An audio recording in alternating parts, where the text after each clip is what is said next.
Amis internautes nous, frère Maxime yo, n'approcher petit pas vers fête Noël côté nous pral célébrer un événement que nous toutes et nous chaque n'attendons qui c'est mystère de l'incarnation côté bon Dieu a venir monde pour habiter dans mi-temps non.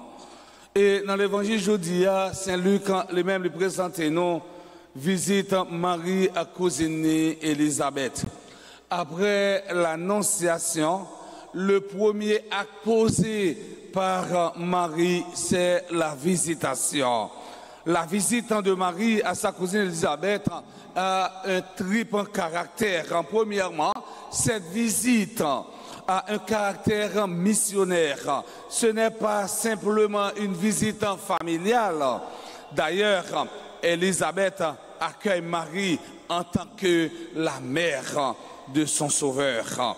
En accueillant Marie, Élisabeth a prononcé un grand cri de victoire. Tu es bénie entre toutes les femmes et le fruit de tes entrailles est béni. C'est une formule que nous joignons dans l'Ancien Testament.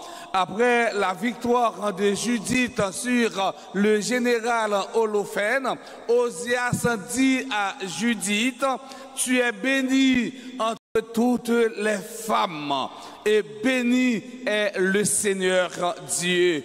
Judith, chapitre 13, verset 18 jusqu'au verset 19. C'est un cri de victoire. En reprenant cette formule, Élisabeth dit que Marie est la femme victorieuse qui assure à l'humanité la victoire définitive sur le mal, la victoire définitive sur le non-sens.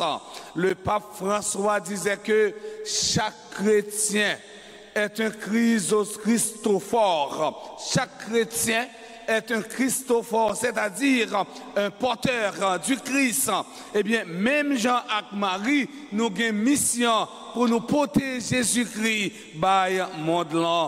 Deuxièmement, cette visite a un caractère mystérieux. C'est le premier déplacement géographique de Jésus. Visiblement, Marie vient visiter Élisabeth, mais invisiblement, c'est Jésus qui vient visiter Jean-Baptiste. Benoît XVI considère Marie comme le tabernacle vivant de l'Eucharistie. La visite de Marie à Élisabeth a été la première procession eucharistique de l'histoire. Marie est le premier tabernacle dans lequel Jésus a demeuré avant sa naissance. Quand Marie est entrée dans la maison de Zacharie, autrement dit, dans la maison d'Élisabeth, Jean-Baptiste a frémi devant la présence réelle du Christ. Petit l'a dansé en devant Élisabeth. Élisabeth a dit, même bagaille sous Marie que David t'a dit, eh bien sous l'âge là, David t'a dit, comment l'âge de Yahvé entrerait-elle chez moi? 2 Samuel, chapitre 6, verset 9. Tandis que Élisabeth se demande comment ai-je ce bonheur que la mère du Sauveur, autrement dit de mon Seigneur, vienne jusqu'à moi. David dansa devant l'arche ancienne alliance, tout comme Jean-Baptiste lui-même, eh bien, pendant l'envente Élisabeth, il tressaillit devant Marie, qui s'est nouvelle hache là. L'âge alliance là, t'es la caille Obed et Édom durant 3 mois. 2 Samuel, chapitre 6, verset 11. Eh bien, c'est même Jean-To, Marie, t'es la caille Cosinia pendant 3 mois. Troisièmement, cette visite a un caractère oblatif, autrement dit, un caractère sacrificiel. Marie a loué Élisabeth pour offrir le service. nous tous, nous chacun, nous devons développer sens service dans la caille.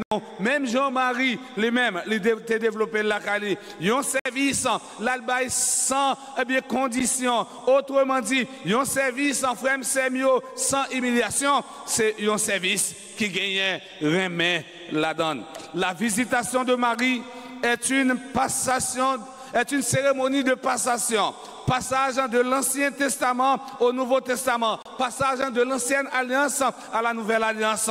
Dans la Nouvelle Alliance, il ne s'agit plus d'offrir quelque chose, mais de s'offrir soi-même. La meilleure manière, de rendre grâce à Dieu, ce n'est pas lui offrir des sacrifices. C'est de nous rendre disponibles pour faire la volonté de Dieu.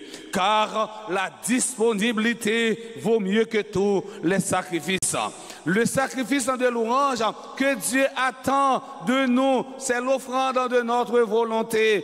Me voici la seule réponse que Dieu attend de chacun et de chacune d'entre nous. Chers internautes, mes frères, mes sœurs, au cours de cette Eucharistie, demandons au Seigneur de nous rendre accueillants et attentifs comme Élisabeth et serviables comme Marie. Amen.